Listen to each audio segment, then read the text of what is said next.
ሲነሳ ቀብረውት ይተውታል። ነበረ ቀብረውት ነበረ ሲነሳ ቀብረውት ይተውታል። ነበረ ወዴትም አትሄድም። ወዴትም ተነስቶ አትሄድም።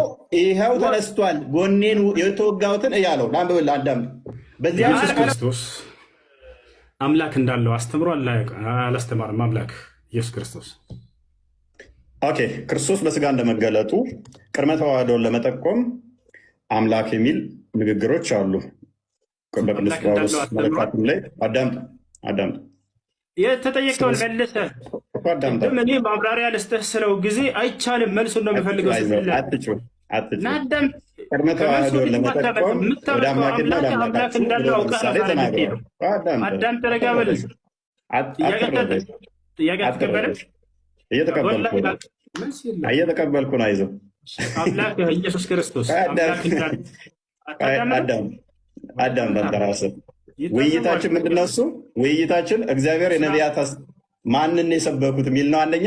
ሁለተኛ ደግሞ አዳም አይዞህ ጥያቄ አይመልስም። ውይይቱንም አላወቀውም ማለት ነው። ውይይቱንም ረስተዋል። ግን ልመልስልህ ብዬ ነው። ፎበር ልስራለህ እኮ መልሱን መልስ። አምላክህ ኢየሱስ ክርስቶስ አምላክ እንዳለው አስተምሯል ወይንስ አላስተማረም? ቀጥል። መልካም። ለምሳሌ ዮሐንስ ወንጌል ምዕራፍ 20 ላይ ከቁጥር 17 አካባቢ ጀምሮ ስጠኝና ማስረጃ ትሰጥኛለህ። እፎይ መልሱን ስጠን እንጂ እየነገርኩህ እኮ ነው። አስተምሯል በልና ወይ አላስተማረም በልና ከዚያ ማስረጃ ትሄዳለህ። አምላክ እንዳለው አስተምሯል አላስተማረም? ፕሊስ አዳምጣ። ደምጠር አድርገህ ትገባለህ። ኦኬ። ወደ አምላኬና ወደ አምላካችሁ ብሎ ነጥሎ ተናግሮታል። ወደ አባቴና ወደ አባታችሁ ብሎ ነጥሎ ተናግሮታል። ክርስቶስ ሎክ በስጋ እንደመገለጡ ቅድመ ተዋህዶን ለመጠቆም ወደ አምላኬና ወደ አምላካችሁ ብሎ ተናግሯል። ያ ወደ አምላክ ያለው ግን አባቱ ነው፣ የባህሪ ልጁ ስለሆነ። የባህሪ ልጁ ከሆነ ደግሞ ሱረቱ ዙሩፍ ላይ 81ኛው ላይ እንደሚናገረው ቁርአን አምላክ ነው የሚሆነው። አላህ ልጅ ካለው ምን ይሆናል? ልጁም አምላክ ይሆናል። ክርስቶስ በለበሰው ስጋ ወደ አምላክና ወደ አምላካችሁ ብሎ ተናግሯል። ስብከት ላይ ነህ፣ መልሱን መለስ እንጂ አይዞህ ተመለሰ። ስለዚህ የሰውዬ ምን አመነ? አምላኩ ኢየሱስ ክርስቶስ አምላክ እንዳለው አስተምሯል። የኤፌሶን ምዕራፍ 1 ቁጥር 3 ጥያቄ ጠይቅ። ማብራሪያ አልተገለጸም፣ ሚስተር አልተገለጸም። ኤፌሶን ምዕራፍ 1 ቁጥር 3 ላይ የኢየሱስ ክርስቶስ አምላክ ይባረክ ይላል። ማን ነው የኢየሱስ ክርስቶስ አምላክ? ኤፌሶን ኦኬ፣ ቴንኪው። በደንብ አስተውል። ቅድም ነገር ያለው የክርስቶስ ማን ነው? አምላኩ ማን ነው? አምላኩና ምኑ አትደረብ እንጂ የክርስቶስ አምላክና አባት አላህዬ አባት አይባልም። ስለዚህ ያመጣው ክፍል የነቢያት አስተምሮ በፈጣሪ ስም የክርስቶስ አምላክና አባት የኢየሱስ ክርስቶስ አምላክና አባት ባልክበት መልኩ እስልምናን አፈረስከው።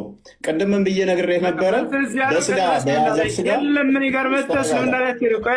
ተረጋጋ። ምንም የምታውቀው የለም። ሚስጥር አልተገለጠም። ተረጋጋ።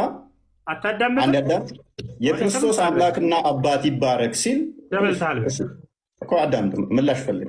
ምላሽ ልስጥ። ጥያቄ እንድገምልሽ ሰምቼዋለሁ። ጥያቄህን ጥቅሱን ሙሉን አንብቦ አምላክ አለ። ማነው አምላኩ ብለን የጠየቀን? እዚያ ላይ ምን ይላል መሰለህ? ጥቅሱ ላይ ቅድም ማስረጃ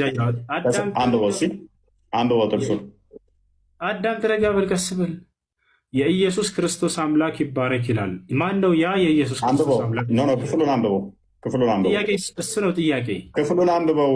ጥያቄን መልስ። አትቀበልም? ጥያቄው የኢየሱስ ክርስቶስን አምላክ እያለ ይናገራል ጥቅሱ ላይ። ማን ነው ብለናል? ልመልስልሽ። ማን ነው ስላት ጎበዝ። የክርስቶስ አምላክና አባት ይባረክ ሲል ሐዋርያው ቅዱስ ጳውሎስ በተለያየ በመልእክቱ ላይ በመግቢያዎቹ ላይ አምላክና አባት ይባረክ እያለ እስልምናን እያፈረሰው ነው። አላህ ለማንም አባት ስለማይሆን ማለት ነው። አምላክ የሚለው ግን ከምን አንጻር ነው? መልስ የለውም። ክርስትናን አያውቅም። እስልምና ላይ ይንጠለጠላል።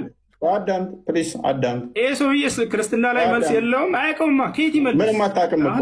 እዛ እኮ ነው። ለምሳሌ ቁርአን ፍጡር አይደለም ቃሉ ብለህ ታምናለህ። ወረቀቱ ግን ፍጡር ነው ብለህ ታምናለህ። አያውቅም ሲሉ እኔ ውሸታቸውን ይመስለኝ ነበር። ዛሬ ከፊት ያየሁት ወላሂ ስለ አምላክ መመለስ አይችልም። ቀጥታ ቁርአን ላይ ይንጠለጥላል። እንበል በቃ እሺ፣ ያ ነው አምላክህ ሙቷል አልሞተም? አንዱ አምላክ ሲሞት ሰማይና ምድርን ማን ይጠብቅ ነበር? ያችን መልስ መልሳት።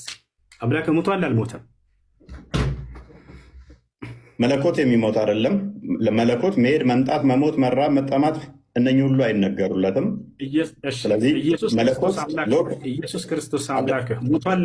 ስለዚህ ኢየሱስ አምላክ አይደለም ማለት ነው። ምክንያቱም አምላክ አይሞትም እያለን ነው። አላሁ አክበር። አዳምጥ። አላሁ አክበር። ሞት ምን ማለት ነው? ሞት ማለት ምን ማለት ነው? ሞት ማለት ምን ማለት ነው? ሞት ማለት ምን ማለት ነው? አዳምጥ። ሞት ማለት ምን ማለት ነው? ጥያቄ ግልጽ አድርገው። ያንተ ተራ አይደለም። ያንተ ጥያቄ ተራ ጨርሰሃል። ስለዚህ አምላክህ ሞቷል ወይ እንጂ ነው አምላክ የሚሞት አይደለም ማለት በተዘዋዋሪ ለምን አልኩ? ደቂቃ አልኳል። ቀጥል። ልመልስልህ። እሺ ደቂቃ ቢያልቅም ልጨምርልና ልመልስልህ። ደቂቃ የምትይዘው ገና አዳምጥ እስኪ። አዳምጥ የምትለኝ እኔ መልስ ልስጥህ። አዳምጥ። አምላክ ሞቷል ብለህ ጠየቅከን። አምላክ በመለኮቱ በባህሪ የሚሞት አይደለም። ለክርስቶስ ግን ስግው ቃል ስለሱ ስትናገር በስጋ የተገለጠውን ከሆነ በስጋ ሞተ፣ በመንፈስ ግን ሕያው ሆነ ብለን ነው የምንናገረው። ሜይ ቢ ይህንን የማታውቀው። እሺ በመለኮት ሕያው ሆነ የሚላለ እኔ ስለ መንፈስ አይደለም። በመንፈስ ሕያው ሆነ ምን ብዬ ጠየቅኩ? መለስኩልህ። መለኮት አይሞትም ያላልኩትን ለምን ትላለህ? ለምን ያላልኩትን ለምን ትላለህ? እኔ የጠየቅኩህ ሌላ አዳምጥ። እኔ የጠየቅኩህ ሌላ ያላልኩትን ለምን ትላለህ? ስለዚህ አዳምጥ። እሺ ልመልስልህ። የእኛ መልስ አታውቀውም። ና ተማር፣ ኡስታዝ ተማር። እሺ ደቂቃውን ያዘውና ልመልስልህ። እኔ ቮለንተር ልመልስልህ። አምላክህ ሞቷል አልሞተም? በግልጽ ተናገር። አምላክህ ሞቷል አልሞተም? ጎበዝ። ስለዚህ ሚዩት አድርግ። ሞት የሚለው አንተ ጋር ያለውና እኛ ጋር ያለው የተለያየ ስለሆነ እሱም ሞት የእስልምናው ነው የምጠይቀን፣ የኛ ያንተ አምላክህ ሞቷል ወይንስ አልሞተም? ሞት የሚባለው የእስልምናው ነው ወይንስ የኛ? ክርስትና ላይ አምላክህ ኢየሱስ ክርስቶስ የክርስትናው ሞት ምን ማለት ነው? ሞት ማለት በክርስትና ምን ማለት ነው? ወዴትም አትሄድም። አምላኬ ሞቷል ብለህ ዛሬ ትናገራታለህ። ደቂቃውን ሚዩት አድርግና ላስረዳ።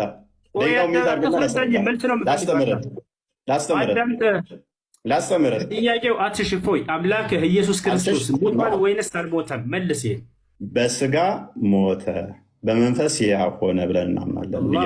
ሞት የሚነገረው ነፍስና ስጋ አንድም መለየት ስለሆነ ያዕቆብ ምዕራፍ 2 ላይ ከቁጥር 4 ጀምሮ ስለሚናገር፣ ሞት እንደናንተ ግን መጥፋት ከሆነ እኛ እንደዛ እናምንም።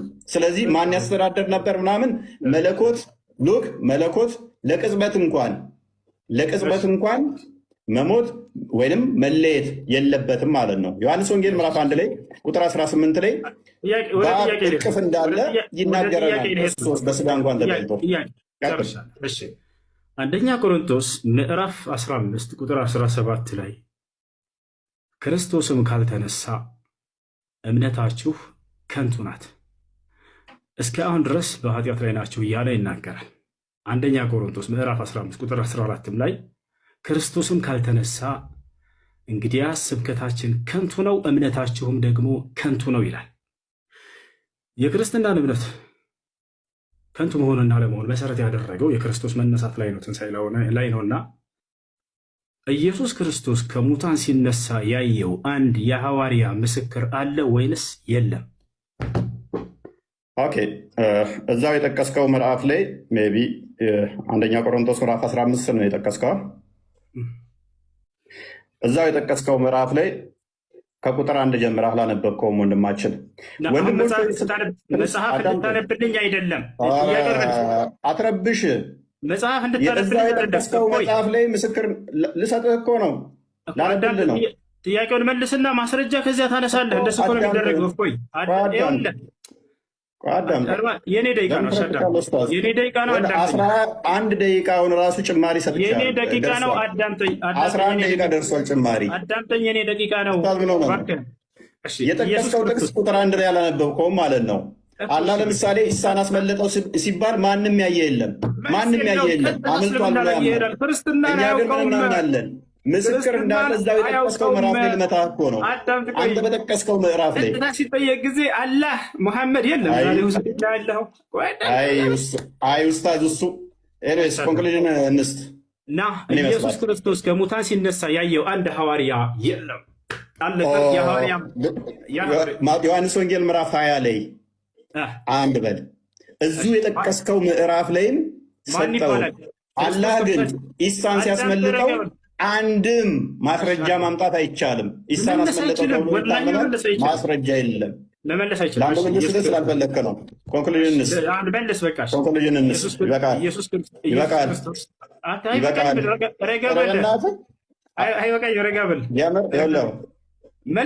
ጭማሪ ራሱ 10 ደቂቃ ደቂቃ ነው የምትይዘው። ያው እኔ ይዣለሁ፣ አሳይሃለሁ።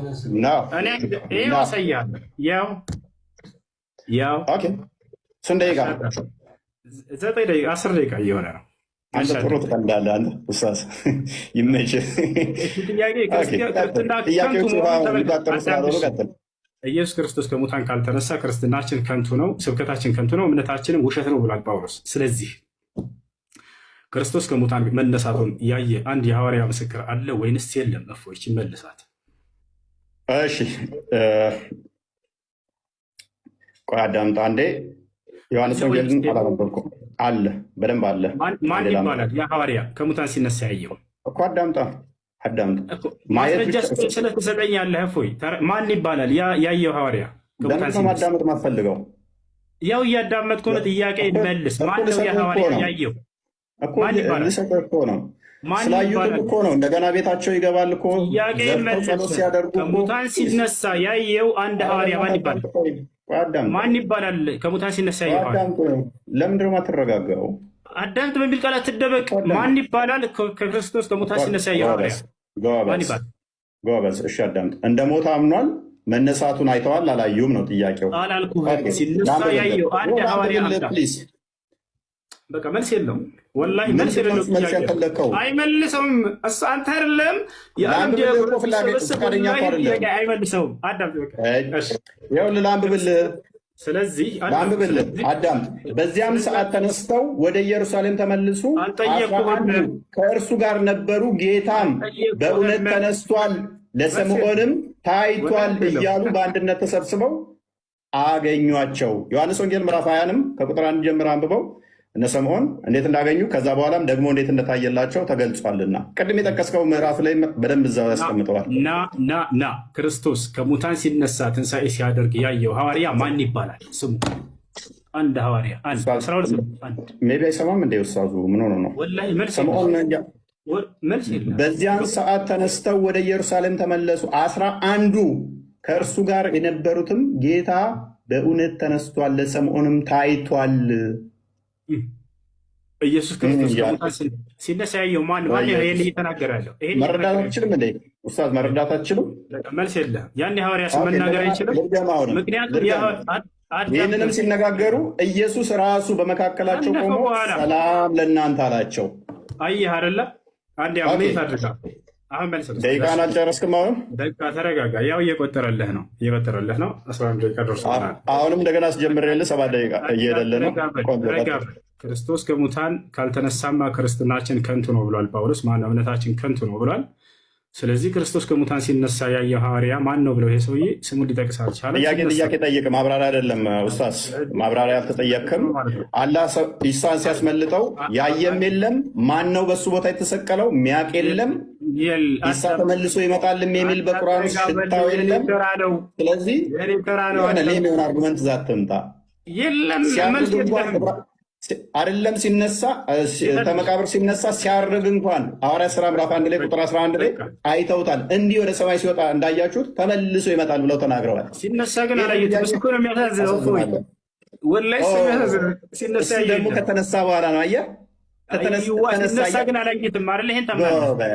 ሲነሳ ግን አላየሁትም። ጎበዝ አላየሁትም እኮ ተነሳ አይደለም። ዮሐንስም ምን አለው? እንትናን ቶማስም ምን አለው? ጎኔና እይ አለው አይደለ? የተወጋውን ተነስቶ ሲነሳ ግን ቀብረውት ነበረ። ይኸው ተነስቷል። ጎኔን የተወጋሁትን እይ አለው። ላንብብልህ አዳም። በዚያም ሰዓት ተነስተው ወደ ኢየሩሳሌም ተመለሱ። 11 ነው ከእነርሱ ጋር የነበሩት ጌታ በእውነት ተነስቷል፣ ለስምዖንም ታይቷል። ስለዚህ ተነስቶ አሳያቸው፣ አዩት ማለት ነው። እሺ በቃ እፎያዬ፣ ይሄ ጥያቄ ከይቅርታ ጋር አታውቀውም። አክቹዋሊ ይህንን ጥያቄ ብለህ ይዘህ ትመጣለህ። በጣም ያሳፍራል። ይህንን ጥያቄ ብለህ ይዘህ መምጣት ጥያቄ ብለህ ይዘህ መምጣት አዳምጥ እንጂ የእኔ ደቂቃ እኮ ነው። እፎይ ረጋ ብል። በቃ ጥያቄ ብለህ ይዘህ መምጣት ዮሐንስ ወንጌል ምዕራፍ 20 አንብበው። ለማንኛውም ሽቶ ይዘው ወደ መቃብሩ ጋር ሲሄዱ ተነስቶ አግኝተውታል። ተመቃብር ተነስቶ መቃብሩን ድል አድርጎ ተነስቷል። የኔና የአንተም ጌታ ባታምነው ተነስቷል። ክብር ለክርስቶስ ይሁን። ግን በጣም የሚያሳዝነው ሲነሳ ያየው አንድ ሐዋርያ የለም። እሺ እንጨር። አሁን ወደ የት እንሄዳለን? ስለ አጋንንት በእስልምናና በክርስትና አጋንንት ኮንክሉዥን ነው ወንድማችን። ና ስለ አጋንንትማ ሳነጋገር ካመለጥክ በጣም ነው የሚያፍሩብህ። ወላሂ ነው። ሁለተኛ ስለ አጋንንት ላይፍ ላይ እንዳታወራ ነው ማደርገህ። አሁን አዳም አላህ ምን እንደሆነ አሳይተነዋል።